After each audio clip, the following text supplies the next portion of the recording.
Open Bible Stories. Story 47, Paul and Silas in Philippi. As Saul traveled throughout the Roman Empire, he began to use his Roman name, Paul. One day, Paul and his friend Silas went to the town of Philippi to proclaim the good news about Jesus.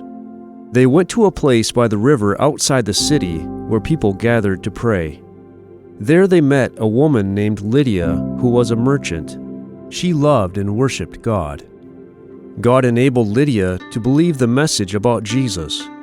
Paul and Silas baptized her and her family. She invited Paul and Silas to stay at her house, so they stayed there. Paul and Silas often met with people at the place where Jews prayed. Every day as they walked there, a slave girl possessed by a demon followed them. By means of this demon, she predicted the future for people, so she made a lot of money for her masters as a fortune teller. The slave girl kept yelling as they walked, "These men are servants of the Most High God. They are telling you the way to be saved." She did this so often that Paul became annoyed. Finally, one day when the slave girl started yelling, Paul turned to her and said to the demon that was in her, "In the name of Jesus, come out of her." Right away, the demon left her. The men who owned the slave girl became very angry. They realized that without the demon, the slave girl could not tell people the future.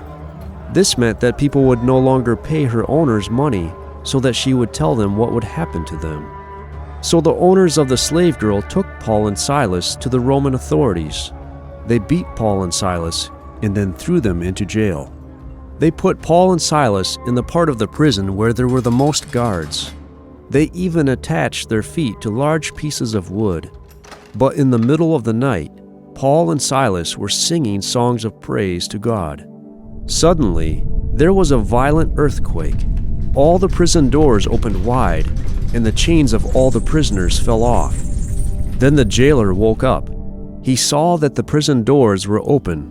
He thought that all the prisoners had escaped. He was afraid the Roman authorities would kill him for allowing them to go, so he got ready to kill himself.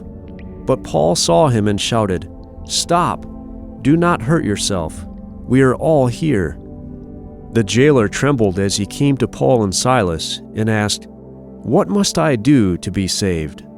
Paul answered, "Believe in Jesus, the Master, and you and your family will be saved." Then the jailer took Paul and Silas into his home and washed their wounds. Paul preached the good news about Jesus to everyone in his house. The jailer and his whole family believed in Jesus, so Paul and Silas baptized them. Then the jailer gave Paul and Silas a meal, and they rejoiced together.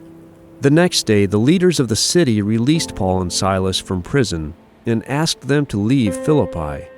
Paul and Silas visited Lydia and some other friends, and then left the city. The good news about Jesus kept spreading, and the church kept growing. Paul and other Christian leaders traveled to many cities. They preached and taught people the good news about Jesus. They also wrote many letters to encourage and teach the believers in the churches. Some of these letters became books of the Bible. A Bible story from the book of Acts, chapter 16.